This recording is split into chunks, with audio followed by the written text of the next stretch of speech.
Good evening, and thank you so much for joining us for tonight's presentation on the Wisconsin Climate Task Force. My name is Mark Klapach-Mathias, and I am here representing two of the sponsors for tonight's event, including Hope for Creation and the University of Wisconsin-River Falls Office of Sustainability. The additional sponsors for tonight's presentation include our host, the River Falls Public Library, Powerful Choices, the St. Croix River Association, and the School District of River Falls. I'm going to read some short bios about each of those organizations. These are the groups in River Falls, some of them that really wanted to collaborate with us on this climate change series. So they're organizations that are either focusing on one piece of climate change or broader aspects of it. And we're very fortunate to have this many partners in the city of River Falls that want to work together on climate series like this. So the River Falls Public Library enriches lives and builds community by connecting people with information, ideas, spaces, and opportunities. We are so thankful to have this library as part of our community and appreciate their ongoing efforts to host events highlighting climate change. The St. Croix River Association, as the official nonprofit partner of the St. Croix National Scenic Riverway, the St. Croix River Association creates opportunities for people to experience and care for the St. Croix and Nemekaghan rivers. They work throughout the St. Croix watershed to protect and enhance the national park that flows through its heart. More information is available at www.stcroixriverassociation.org. Powerful Choices is a community-wide effort to instill a strong local conservation ethic while demonstrating the importance and effectiveness of conservation, energy efficiency, and renewable energy.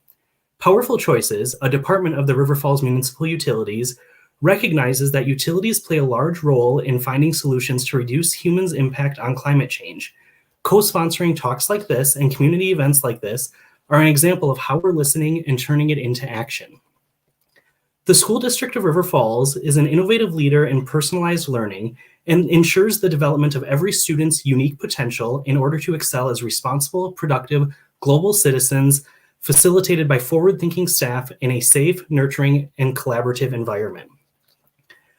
The University of Wisconsin-River Falls Office of Sustainability endeavors to engage students, faculty, staff, and the wider community through hands-on educational and volunteer opportunities to further expand our shared integrity as socially, economically, and environmentally responsible citizens. We do this through hosting campus events and making sure that we're interacting and collaborating with other organizations. Our final sponsor is Hope for Creation, which is a group of area churches with representation from the City of River Falls and the University of Wisconsin-River Falls, partnering together to create a hopeful, sustainable future through collaboration, education, advocacy, and action. Hope for Creation acknowledges the urgency of our environmental challenges and seeks ways to protect the earth, our common home. Hope for Creation supports the deeply rooted values of our faith traditions, which call us to respectful stewardship of the land, air, waters, and all living things. The plan for tonight's event is that I will start by introducing Lieutenant Governor Mandela Barnes. He will speak for about 15 minutes or so, and then we will open it up for questions and answers. You can submit questions by commenting on Facebook or on YouTube. After the Q&A with Lieutenant Governor Barnes, Mike Noreen from the City of River Falls will join me for a discussion and additional questions and answers. We are incredibly honored to have Lieutenant Governor Barnes with us tonight. He serves as Wisconsin's 45th Lieutenant Governor. He was elected November 8th, 2018, and he is the first African American to serve as a Lieutenant Governor of Wisconsin and the second African American elected to statewide office. Lieutenant Governor Barnes uses a platform of sustainability and equity to fight for solutions that invest in opportunities and fairness for every child, person, and family in Wisconsin, regardless of zip code. Lieutenant Governor Barnes, thank you again for taking the time to meet with us tonight. I will now hand things over to you. You do not have to thank me for being here. Any chance I get to talk about this work, I am incredibly excited and overjoyed to take advantage of it. So I would just like to say thank you for having me. Thank you for your interest in the issue, and I want to thank the great folks from River Falls for being leaders. And so I am, again, excited that I had an opportunity to lead this task force. We had a tremendous charge ahead of us, and we want to be sure that we brought together as many people as possible to chart a new course for the state of Wisconsin so that we can have an opportunity to be a leader national leader, if not a global leader, in making sure that we're promoting sustainability and also promoting equity. And so I want to thank everybody. I want to thank Mike Noreen for the invitation, who has done such great work on energy efficiency in River Falls, and who also presented to our task force members and also featured in the report. So if you haven't had a chance to check it out, which I'm sure everybody's already done it, but if you haven't, please take a moment to look at what we've been up to. And so I think about the impacts that the climate crisis is having on people all across this state. We see people in every corner being impacted by the climate crisis, in every pocket of Wisconsin as well. This could be illness caused by air pollution. It could be flooding or being subjected to extreme weather events. And we also see tremendous impacts on farming and agriculture here in the state of Wisconsin, in addition to the economic toll.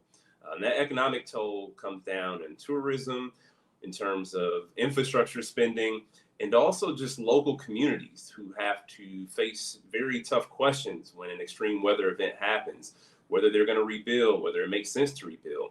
And we all know that these are not new problems, but what we do know, or what others may not know, I should say, is that these problems are getting worse. They're getting worse right in front of our very eyes. We are seeing climate change take place in real time. And that's exactly why the administration has made dealing with the impacts of climate change a priority.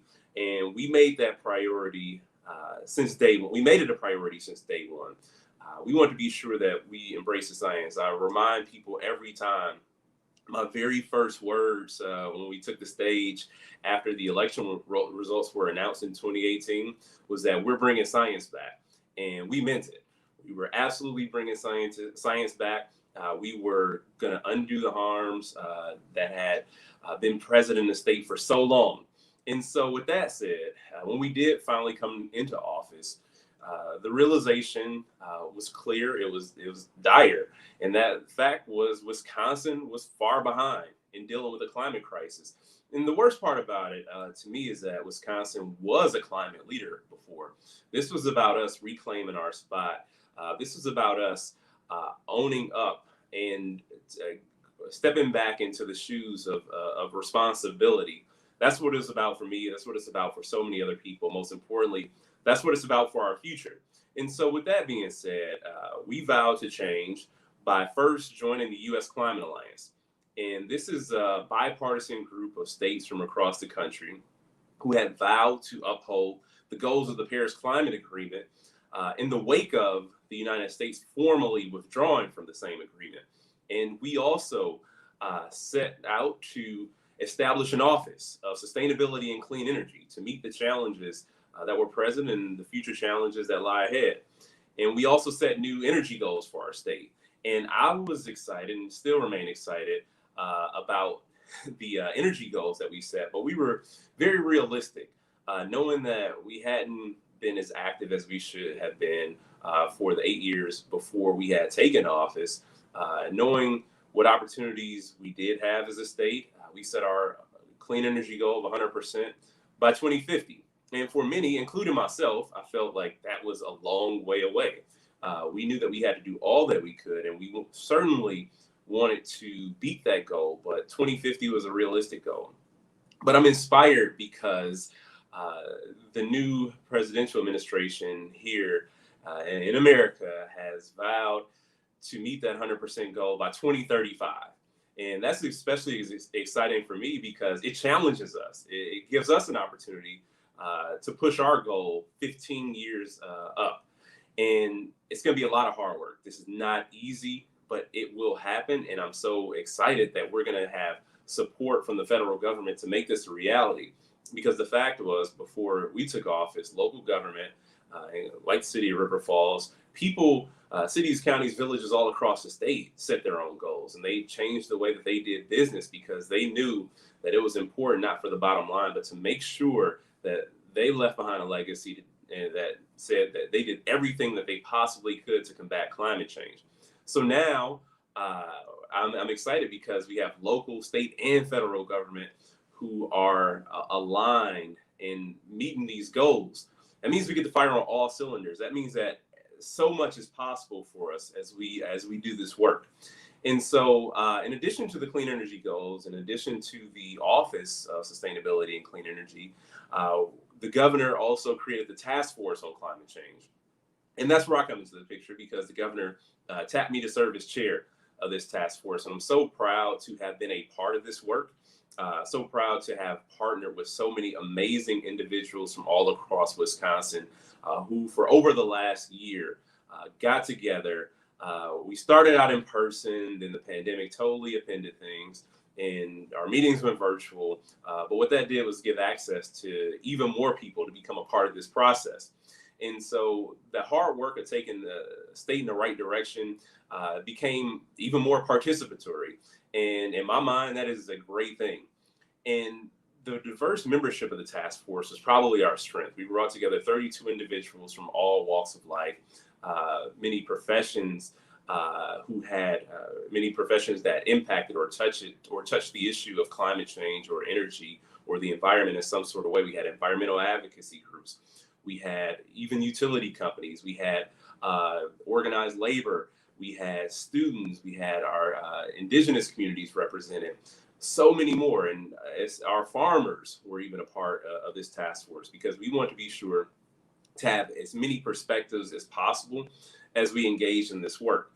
We won't find a solution if we don't bring together the people who are the most impacted, or the people who have the most impact for that matter. And we also want to be sure to have geographic diversity, because we are a wonderful state, but we are a state with so many differences depending on where you go. The challenges that are in Superior are going to be different than the challenges that people are dealing with all the way down in Beloit. And we were very conscious about that. And so that's why we wanted to have people who could speak to their own diverse experiences in combating the climate crisis, or the impacts that the climate crisis has had on their lives. And we wanted to also be sure to center environmental justice in this work.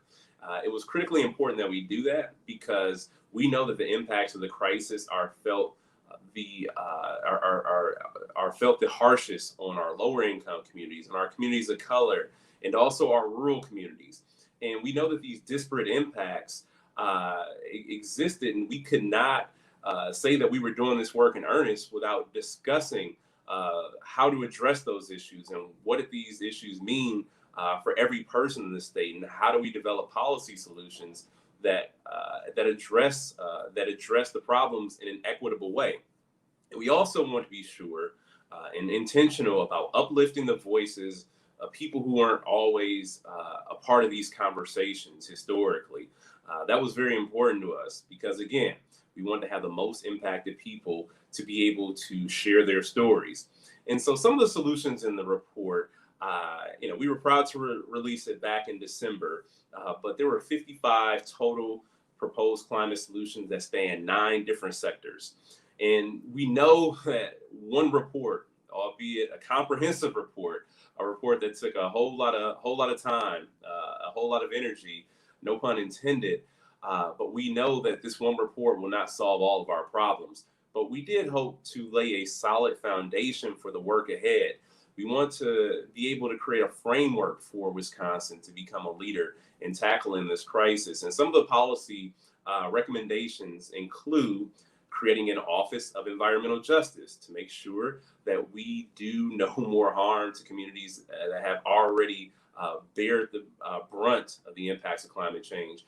We don't want any community, for that matter, to have to experience the devastating impacts of climate change. But we also want to create a statewide plan to help local communities prepare for floods, and to also be more resilient in the process, because even if we got to net zero emissions tomorrow, the fact is we will still be dealing with the choices of the past, and we will still have to deal with the impacts that are present currently as it relates to climate change and historic weather events. So we want to be sure that communities are ready to take on the challenges that will lie ahead regardless. And we also want to improve our state's consultation process with Native communities. We want to be sure to promote more sustainable transportation methods, and so much more. And then comes clean energy. and we discussed the need for us to transition to a clean energy economy. And we know that we can't take on the climate crisis or meet the goals of the Paris Climate Agreement if we don't make if we don't make clean energy and energy efficiency a priority. And if we can make Wisconsin a state that is welcoming, inviting, and providing of opportunities to renewable energy, we know that this means jobs for our state. We don't have a whole bunch of fossil fuel jobs here in Wisconsin. What we do have is the opportunity for us to completely transform not just the way that we produce energy or the way that we use energy. We can create a bunch of jobs in the process. And in addition to that, there's also a recommendation for transition for people who are employed by the fossil fuel industry to be able to then be retrained for jobs in the clean energy economy. And some of the energy proposals includes creating a new green jobs program. It would be piloted in Milwaukee, but it would then be expanded to other parts of the state. And also more investment in the state's Focus on Energy program, which not only supports economic development through the creation of jobs, but also provides utility bill savings for customers. And having the state lead by example and take steps to reduce our greenhouse gas emissions and also improving our energy efficiency, like what River Falls has already done, and making their city buildings run on 100% renewable energy. This can be the reality for so many other places all across our state. And just one more shout out to Mike, because you are already leading the way. And in many ways, the state of Wisconsin is playing catch up to you, but that's not a bad thing. You haven't just created an example for us as a state, you've created an example for the region, in many ways, an example for other cities all across the country. And I want to touch on a little bit about our agriculture recommendations, because we know the devastating toll that climate change has on farming communities, whether it's delayed crops, whether it is flooding, whether it is these extreme weather events that seem to be happening far more often than they should be. We're talking about 100-year, 500-year storms that are occurring seemingly every other year, in some instances every year. And so our rural communities, our farming communities have been some of the most impacted. And so they have to be a part of the conversation and also need to be able to lead the conversations in many instances. And so in the report, we recommended increasing the funding to two of our local or existing local food programs. That is the Farm to School and our Buy Local, Buy Wisconsin program.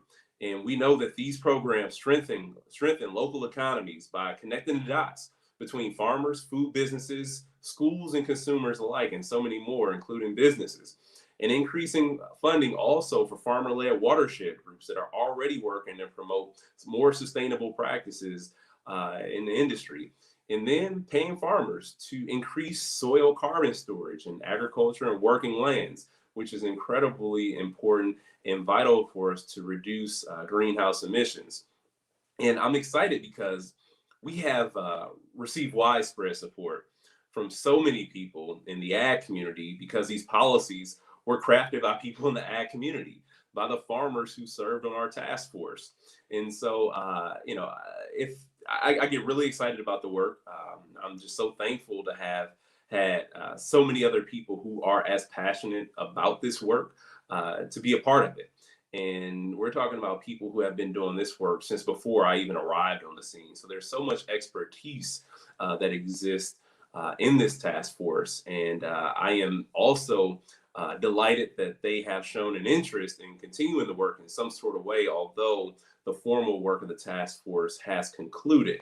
And I am looking forward to what we continue to do as we move forward. And unfortunately, the impacts of climate change are showing no sign of getting any better.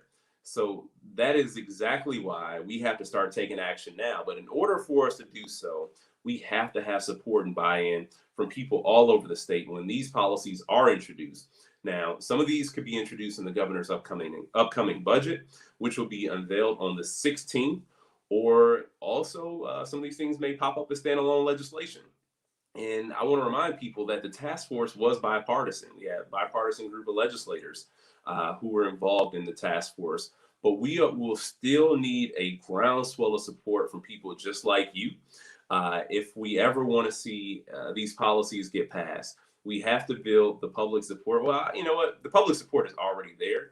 We just have to make sure people get vocal about the proposals that are in this report. If you haven't already, I encourage you to please check out the task force report. You can go to climatechange.wi.gov, download a copy, and make sure that you share it with some people too who also may be interested in the work that we're doing. You know, we get a lot of questions about, what are we doing about climate change, especially from young folks. When I go to schools, when I used to go in person, even when I visit virtually now, climate change is the issue that they're talking about because they are concerned about their future, and we have to be as concerned about their future as they are. And with that said, I will end there, and I know that we have some time set aside for a little Q&A. All right, great. Thank you so much. While people are maybe submitting questions in the chat, I do have a few that people had submitted in advance. So one of them is, you mentioned that the task force had bipartisan support. What suggestions do you have for us as individuals for addressing the issues of the climate crisis with Republican state legislatures who do not seem at all receptive to progressive ideas or legislation? How can we make a difference here and now? Yeah, and although we had a bipartisan group of legislators, I want to remind people that these aren't partisan issues. And I think about some of our visits, some of our trips in our first 2 years in office. I want to say the reason we were able to get to all 72 counties the first year is because, unfortunately, we had to do some storm damage tours. And so when we were driving up and down the street, driving up and down the roads, if we saw somebody outside who's picking up debris from the storm from a couple days prior, we don't stop and ask if you're a Democrat or Republican. We ask if you need help and what can we do. And so, given the fact that there is such an immediate, intangible impact that climate change is happening on people's lives, I don't think it should come down to will you as a Republican support this progressive or support this Democrat's policy? Well, we should be asking our lawmakers on both sides of the aisle is, will you support a future for the state of Wisconsin? Will you support jobs that will you support new job growth? Will you support making sure that the agriculture sector here in the state is here to stay? Will you support reducing our reliance on fossil fuels and at the same time reduce people's utility costs and give them the opportunity to live happier and healthier lives? Thank you. I don't see any questions coming in yet. Oh, there we go. Can you speak more about climate justice? Can you give us some examples of climate injustice? Why are minority groups experiencing more impact? Absolutely. Thank you for bringing up the climate justice question. This comes up all the time. And the fact is, when we talk about climate justice, yes, minority groups, communities of color are dealing with this issue. It can be issues related to, I'll use clean air, clean water as a climate justice issue. And that's how I actually got started in this work. I was a kid who liked to recycle, wanted to be as green as possible. One of the kids who, Captain Plano is one of my favorite heroes. But the reality is, it was 2011 when I had taken a job with an interfaith social justice organization in Milwaukee. A project that they were working on before I got there, and I had to just run on a moving treadmill at this point, was called the Cleaner Valley Coalition. It was a partnership of a number of organizations in the Milwaukee area, mostly environmental groups, but some faith-based groups as well. And the issue was coal burning power plants from our utility company. And the fact that these coal burning power plants were spewing toxins in the air, and children were breathing this stuff in, adults as well. But you saw these higher rates of asthma in communities and other respiratory illnesses. And this is a reality that primarily exists in lower income and Black and brown communities, because you don't see these coal burning power plants in more affluent neighborhoods. It's the same way, like when people talk about nuclear energy and nuclear storage and nuclear waste, like this stuff doesn't happen in higher income communities and higher wealth communities, because they stand up and they say, no, we're not having this in our neighborhood, in our backyard. But we don't always see the ability for lower income communities to always be able to stand up for themselves. And this is due to the injustice that already exists. So it's a double injustice. Not only are they subject to more environmental hazards, they oftentimes aren't equipped with the means to be able to defend themselves. And so that's where good government has to step in to say no. And we can talk about water quality issues as well. That happens, and we see in lower income urban communities where it could be contamination because of lead pipes, and also in rural areas, it could be other sorts of contamination, phosphorus, nitrates, the list goes on and on, PFAS contamination.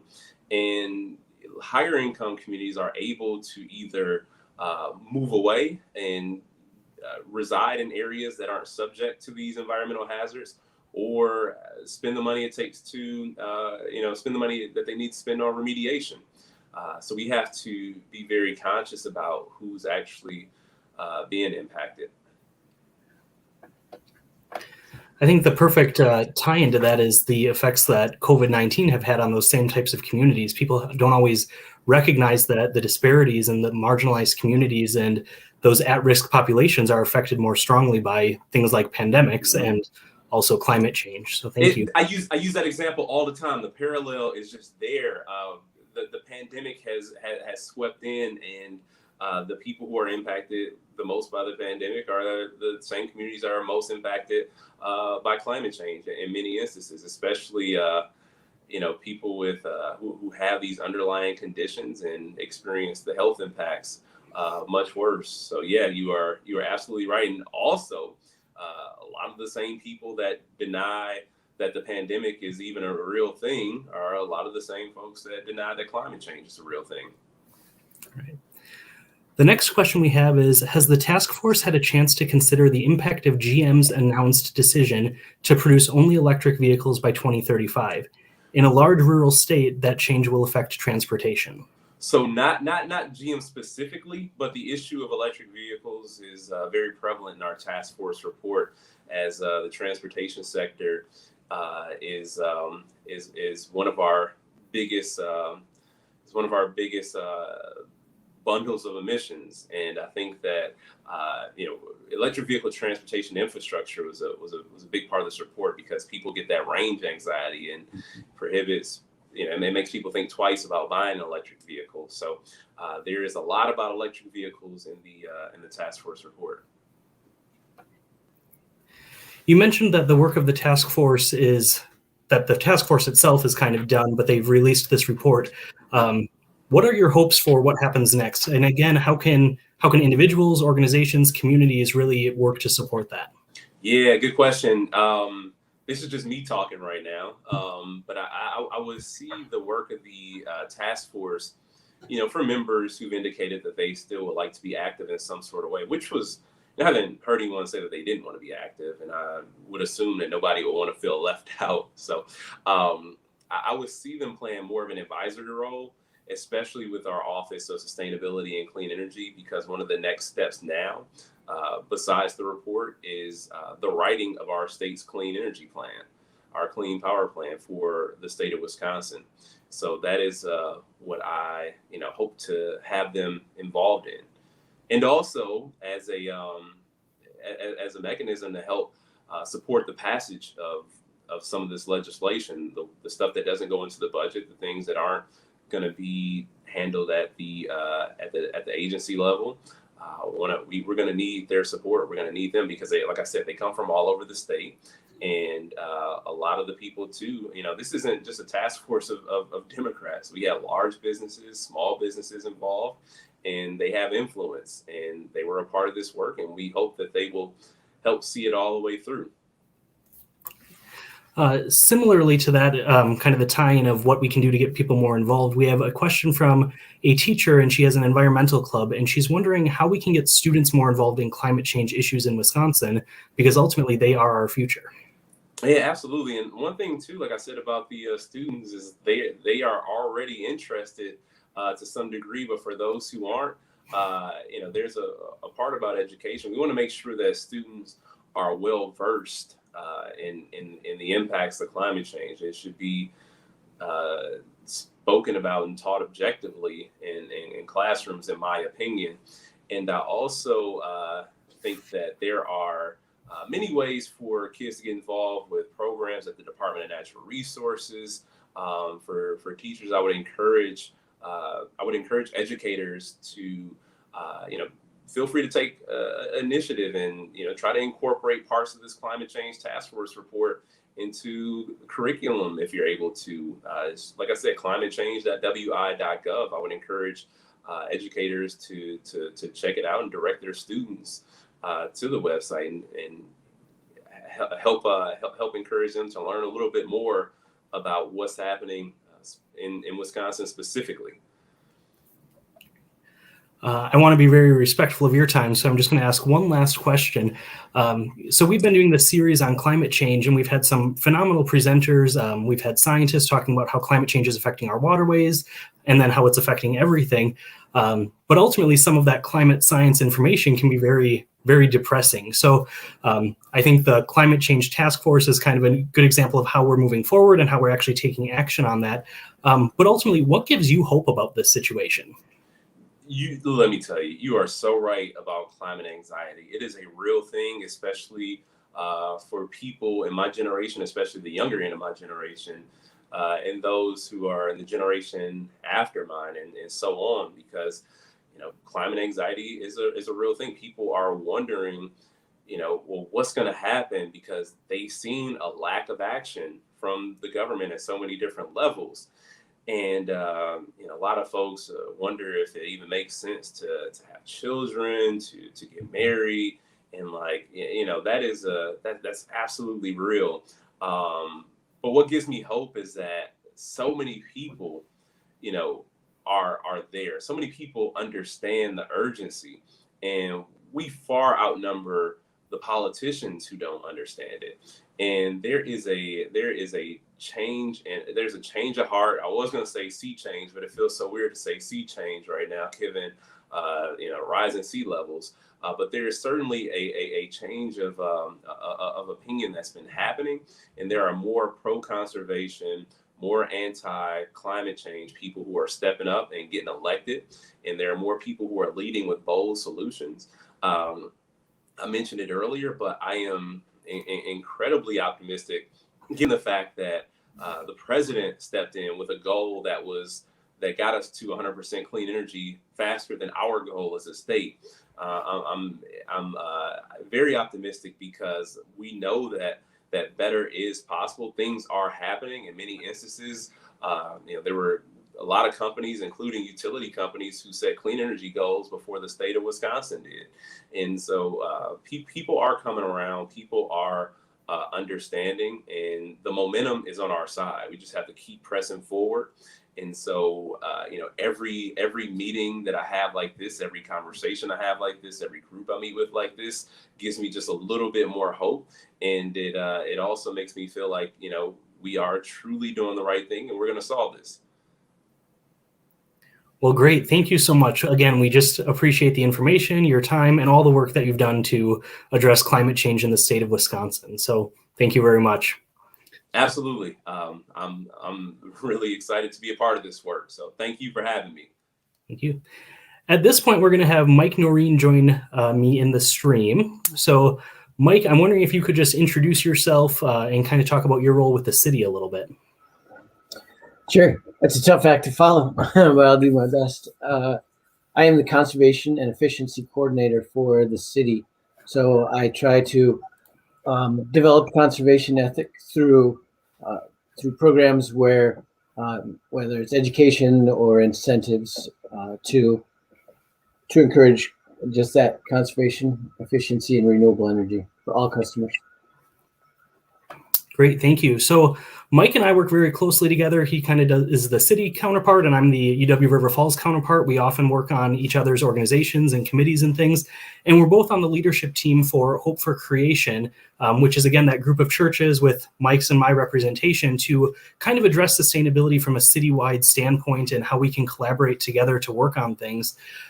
So we only were able to have the lieutenant governor for a limited amount of time, but we wanted to kind of take advantage of having an audience and maybe lead into a little bit more discussion about what people would like to see for a sustainable River Falls, or a campus or a church or an organization, whatever that looks like. So at this point, we'd really just invite any comments or questions people have. We may or may not have answers, but we think it's a good opportunity to maybe just lead into a little bit of a discussion about it. So, all right, what will be the mechanisms for communities to help meet the goals of the state? How will communities be made aware of the various programs initiated at the state level? So Mike, are you able to field that from a city perspective?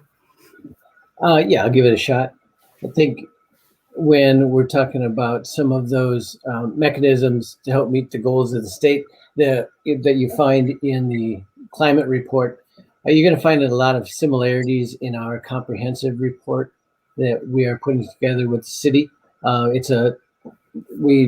Cities do them about every 10 years, and we will be updating ours in the next year and a half. So there'll be more to come in the summer on our comprehensive report. But I think that will be a good opportunity because there's so many areas that you could be looking at, whether it's transportation or energy or food, or education.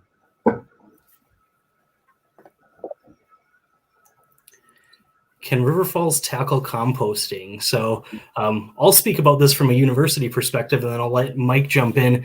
One of our limiting factors, at least for the university, is that everything we do in the state of Wisconsin through the University of Wisconsin system is mandated by state contracts. So the number one question I get from students on campus is, why don't we have composting of food waste or organics? We do a little bit of composting of animal bedding and manure at our 2 campus farms, but we don't have that broader food waste organics program. And it ultimately comes down to, we have 2 options. One of them is we build a facility and operate it ourselves and incur those costs, or we pay a company like Advanced Disposal, who currently services our trash and recycling, to haul it to a certified facility.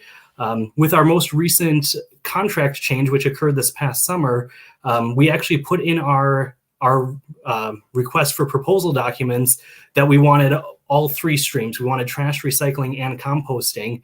And we did a joint contract with UW Stout and UW Eau Claire, which both have composting components to their contracts already, thinking we could try to regionalize those efforts a little bit. And ultimately, it still came through as too expensive. So we ended up with UW Stout and UW Eau Claire having composting, and UW River Falls just having trash and recycling. So from a city perspective, I'll let Mike jump in too, but in Western Wisconsin right here, we do not have the infrastructure for composting facilities. The closest one, at least that we would have been able to use through the state of Wisconsin, would have been the 7-mile landfill and composting site, which is in Eau Claire. There are some other composting sites over into Minnesota, but again, because of some of those state contracts, we haven't been able to negotiate that. So that is definitely the number one question that I get, and I think students are definitely hoping we will make some progress on that. But we have hit barrier after barrier on that. So Mike, anything to add from a city perspective? Yeah, one is we do have some compost as it is right now, and that would be your sticks and your lawn waste that goes down to behind the bus barn, kind of on Winter Street. We have a compost site. It's on our system, but that's not your food waste. But nonetheless, that is a site that is probably underutilized by our residents. When it comes down to the question of tackling compost food waste, that is a conversation that we do have with our waste haulers, whether it's Advanced Disposal or Waste Management. And so we do make those requests. We do evaluate to see if we can do it. And usually we can do it, but it's a matter of cost. And so it's it's a work. It's it's taken a while, and it basically comes down to cost, really, of being able to haul it that far. Um, but I guess I don't want to lose sight that we also have to keep an eye on recycling in itself, because there's a lot of issues just in the limited demand for the recyclables, and we better keep our eye on the ball, because recycling is not a given either. But it is important to the city, and we will keep it. But it is not, as like I said, it's not a given. Right. We really need to focus on ways to minimize our overall waste generated, waste, whether it is trash, recycling, or compost. I'm seeing a lot more trends and people looking at purchasing and, like upstream purchasing. So how can we prevent the problem before the products come into our campus or into cities and things? But again, a lot of contracts and things that have to be worked through, and in industry that doesn't exactly prioritize that. So definitely an ongoing challenge. I know there's a renewable energy source for my electricity. I was wondering what type of energy source that is, and are there plans for other renewable energy sources? So that's here in the city of River Falls, Mike. All right, it's a good question. So right now, there's a portion of your utility energy that is already renewable electricity. Just that's in our portfolio. There's gas, and there's some coal, and there's nuclear. But I think it's about 18% that is renewable right now. What type of the electricity there? You can buy a block of renewable energy, and that's what the city has done so well at, that our customers have done so well at, that we buy this block of 300 kilowatt hours, and it costs $3. And all of that electricity is renewable, and 300 kilowatt hours is about what an average person uses a month. And so what are you getting when you buy a renewable energy block? That energy comes from wind, usually from southern Wisconsin and Minnesota and upper Iowa. It also comes from landfill gas, so we capture the methane and burn it. There's a small portion that comes from hydro, and there's a small portion that comes from renewable as well. And really, that renewable portion is actually funds some of the projects that we have in River Falls. So if there's some potential incentive, some of that the incentive money comes from people buying those blocks in River Falls. And additionally, we do have a community solar garden in River Falls, and there are shares available. So if you want to buy, if you want solar on your house, but you can't because your roof is old or it's shaded, and you only want just a small amount, perhaps, you can buy a share of renewable energy from our community solar site, and then that gives you credit on your utility bill. So those are the bigger options. Of course, you could put it on your roof. And we do have the hydro plants that are generating, at least one of them right now is generating hydroelectricity.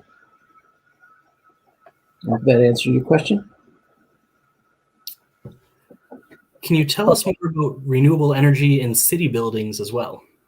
Sure.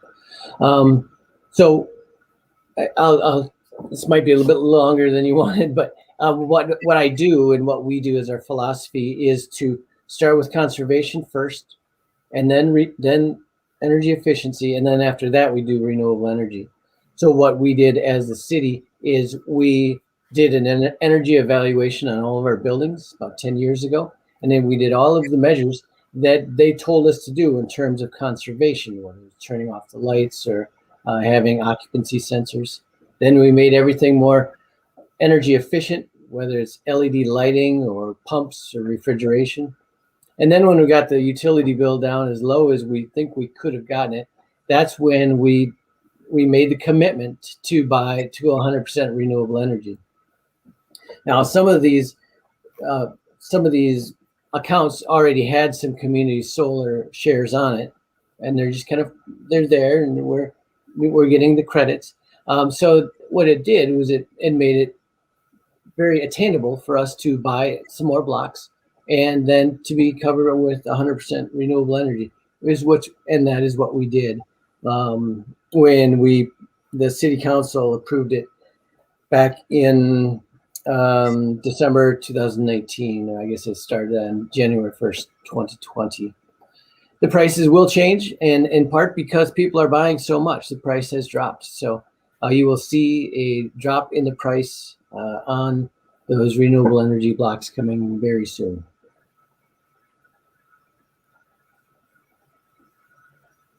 You're welcome, Kendra. So how can she buy solar panels or a share of the solar panels? That is on our website, rfmu.org, and we have a renewable energy section, and in there we'll have the updated price of those solar panels. And the solar panel, it does cost right now about $450, and you pay that, and then every month you get the credit on your utility bill until 2035. And if you leave, you can cash them in, or you can give them to somebody else. There's a surprising amount of flexibility with those community solar shares. But if you want to go with the cheaper, the more flexible route, that is the green block route, and that will cost you $3 a month, and that would probably cover all of your needs for renewable energy as well.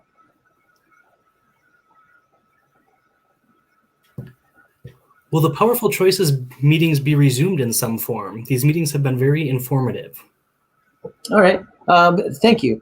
Powerful Choices, what that is our kind of our peer advisory group for energy efficiency and conservation in River Falls. And there's no membership in Powerful Choices. But what we would do is we would gather the second Thursday of the month at noon at City Hall for lunch, and we would discuss various sustainability topics, most of which I hope were brought forth by the community. And it was a great time to get educated and to network. And that took a hit when COVID came. And of course, the gathering of 50 people at City Hall wasn't really an option anymore. So will Powerful Choices be coming back? Yes, because it was successful. That's what absolutely coming back. When? It's hard to say. Maybe in the fall, but COVID. But it's coming back. Thank you. Are you aware if local electric utility companies support homeowners having their own solar panel installations? I've read where some companies see this as affecting their revenue stream. Yeah, that's a common thing that people think that the utilities, because they're selling less, we don't want renewable energy, and that might be the case in some. Sure, that's not the case in River Falls, and it's not in a lot of the surrounding utilities as well. We see the value in renewable energy in that sometimes, let's say in the middle of the summer, when you have your air conditioning running and the sun is shining, that's when we need electricity the most. And that's when the electricity for us as a utility is the most expensive. So we would rather that instead of buying very expensive electricity, we'd rather have it that we don't have to buy it at all because it's being supplied by that homeowner. So we do support renewable energy, and what you'll see is a lot of utilities, the customer charge will probably go up a little bit, and the cost of electricity will probably go down a little bit. And that why that customer charge would go up is because we have a lot of fixed costs. We have a lot of wires, a lot of poles, transformers, and we need to be able to pay for that. And that's the fixed charge instead of penalizing someone for putting solar panels on their roof. I hope that answered your question. How active is WITC in engaging with UWRF and the City of River Falls on sustainability issues, including career tracks for students in renewable energy future jobs? I imagine that we're talking, maybe that's CVTC, because that's in River Falls. I'm not Yeah. sure exactly. That question, CVTC. I'll go on my end from the city. They're quite involved in that when the referendum passed and they're building eventually going to be building a new building that would be going through our new construction design assistance program. So that's designing buildings at the very beginning for energy efficiency and hopefully renewable energy. So we don't have to go back and retrofit lights and so on. And then when it comes to career tracks for students in renewable energy, there's a program. We have a program at CVTC in Eau Claire for clean energy and transportation, more so with the electric vehicles. But it's a growing industry, and we're, as CVTC, we're growing along with it. And just to be honest, I'm on CVTC Board of Trustees, so I don't want to get myself in too much trouble. Mark, take it away. Yeah, so to be honest with you, I don't know how active CVTC is with engaging with UWRF. I by no means want to imply that they are not engaged. I just, in my position, don't have that direct involvement right now. So I really can't speak to it one way or the other. I will mention that CVTC joined us, though, last year. We did Hope for Creation sponsored a series of community events. The first one was a public conversation, and it was really looking at the 2012 Sustainability Proclamation that was signed by the School District of River Falls, the City of River Falls, and the University of Wisconsin River Falls. And it really gave us an opportunity to present back to the public on what has happened since we signed that proclamation in 2012. And we also opened it up and invited CVTC to present on their sustainability efforts as well. After that initial meeting, we had a second citywide meeting for anybody that was interested, where we broke up into groups about really anything that people were interested in. And some of the groups that formed were education, trees and gardens, water conservation, food, policy change, housing, energy conservation, and consumption. And again, there was representation from CVTC in some of those kind of subcommittees. The hope was last April that we would come together and that by April, those different committees would be able to present on what they had done. And with COVID, that all kind of stopped. Hope for Creation continues to keep that on our radar and looks to bring that back in some form and kind of keep that conversation going for that kind of citywide collaboration, those subcommittees. So ultimately, though, CVTC was involved in that and does have an interest in sustainability, but I can't speak to more than that.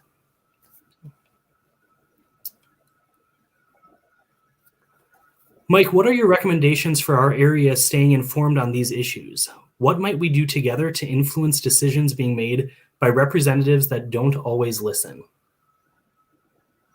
Well, that's a good question. I would like to ask you that same question, Grace. I'm not sure how, when prior to COVID, Powerful Choices was a very good place to stay connected on such issues, but knowing that not everybody can make that, I'm not sure. I would say follow your passions and get involved. And if you have an interest in climate justice and seek that out, I think there will be some opportunities in town, whether it's Pierce County Grow, is that right? Or Hope for Creation, or if you're in Hudson, there's Sustain Hudson. We have a lot of the same issues as our neighbors to the north. There's Sustain, Dunn. There's a lot of opportunities. So I would say, I guess, without having any specifics, if your thing is composting, look into that, and I bet you'll find some like-minded people. Mark? I would echo that. Really, the thing that we talked about, and Grace is a faculty member on campus and leads our sustainability faculty fellows, focusing on sustainability in the curriculum. One of the things that we've discussed repeatedly, we being Hope for Creation, Grace and I, Mike and I, is there's a lot of people out there that support sustainability in one avenue or another. Lieutenant Governor Barnes certainly spoke to that and said that people are passionate about it, but he said we need to be vocal. And I think the piece that we keep focusing on in Hope for Creation and Powerful Choices, the university, and some of our other sponsors, is that we just need to keep building these connections between these like-minded organizations. In many ways, all of our sponsors for tonight's events do have similar goals. St. Croix River Association is focused a little bit more on the river, whereas Office of Sustainability is, education, but we all have very similar goals or things that tie us together. So really, we need to do our due diligence to educate ourselves, and this climate series, I think, is a good way of how we're doing that and making sure that we know the true, state of climate change and how detrimental it's going to be. But also finding ways to collaborate together and find ways to move forward and kind of tackle some of these issues from grassroots movements, which is exactly what Pierce County Grow is doing as well, as kind of that grassroots organizing. So again, speak up, get involved, reach out to sustainability@uwf.edu. We'll do our best to get you connected with other organizations that might have similar goals. And full disclosure, we might not know who to connect you with or have something, but I think one of the things that we've been doing, especially during the pandemic when we haven't been able to do bigger events and bring people together physically, is looking at how can we figure out what all of these organizations are and how can we work collaboratively to kind of move forward in a positive manner. And can I add a little bit that as working for the city last year, 10 years, I've really learned the importance of change in a local government by being vocal and by showing up. Your aldermen, your alder people, they listen to you. If you show up and you support urban chickens, that stuff passes. And with Renewable River Falls, we had a room of 50, 60 people showing up to support that. And that makes a huge difference. So if you want to make some changes, you might want to start local. You can do it. So I think that's where we'll wrap up with questions. I have just a few more closing announcements and things. The Lieutenant Governor certainly provided an overview of the Climate Task Force. We know with his limited time, we weren't able to get into a lot of detail. So I would encourage you to check out the website. It's climatechange.wi.gov. And if you just Google Wisconsin Climate Task Force, you'll find it as well. But it really breaks down the 3 committees that they started as part of the task force, one focusing on healthy communities and a strong economy, one focusing on land use and conservation, and then the final one focusing on energy, housing, infrastructure, and transportation. So those were their 3 subcommittees. And then they do have their climate change report, which is to be honest, it's a 120-page document, but it does go into detail on those 9 sectors and those 55 actions that he said that they were hoping to pursue. We also have students in the Office of Sustainability that are currently putting together a shorter kind of overview presentation. It will likely be somewhere between 15 and 30 minutes long to just go through a PowerPoint with more detailed information on each of those sectors. So be sure to stay tuned for that. It will be on our UW River Falls Sustainability Facebook page. But again, you can email sustainability@uwf.edu and we will get you connected with that resource once we have it completed. The next event in our climate change series is coming up on March 25th, and it will feature Tia Nelson talking about how united we can solve this. So Tia Nelson is the daughter of former Governor Gaylord Nelson, the founder of Earth Day. So we are looking forward to having her on March 25th at 6 p.m. again on the River Falls Public Library Facebook page or their YouTube page. So certainly keep that date on the calendar. And then the next event in the series is going to feature Dr. Terry Root again. She's going to be presenting on wildlife and plastics. And that will be Wednesday, April 21st, the day before Earth Day. Earth Day is the 22nd this year. So again, 6 p.m. through the same channels. So that is it for tonight. Thank you again for all of your dedication of time to this presentation. And hopefully we will all work together to improve sustainability in River Falls. Have a good night, everyone. Good night, everybody.